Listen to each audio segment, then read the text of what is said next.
హైదరాబాద్లోని మహీంద్రా యూనివర్సిటీలో డ్రగ్స్ కలకలం రేపింది. 50 మంది విద్యార్థులకు డ్రగ్స్ పాజిటివ్ గా తేలింది. కిలోన్నర గంజాయి, 47 గ్రాముల ఓజీ వీడ్ ని స్వాధీనం చేసుకున్నారు.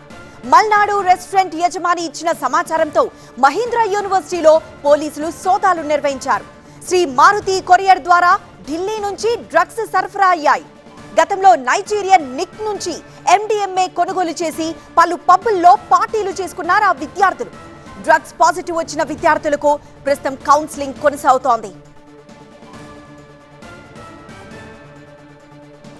మహీంద్రా యూనివర్సిటీలో కలకలం రేపాయి డ్రగ్స్.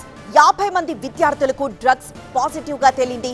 కిలోన్నర గంజాయి, అలానే 47 గ్రాముల ఓజీ వీడ్ ని అధికారులు స్వాధీనం చేసుకున్నారు. మల్నాడు రెస్టారెంట్ యజమాని ఇచ్చిన సమాచారంతో మహీంద్రా యూనివర్సిటీలో పోలీసులు సోదాలు నిర్వహించారు.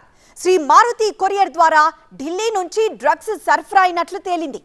గతంలో నైజీరియన్ నిక్ నుంచి MDMA కొనుగోలు చేసి పలు పబ్బుల్లో పార్టీలు చేసుకున్నారు విద్యార్థులు. డ్రగ్స్ పాజిటివ్ వచ్చిన విద్యార్థులకు కౌన్సిలింగ్ నిర్వహిస్తున్నారు.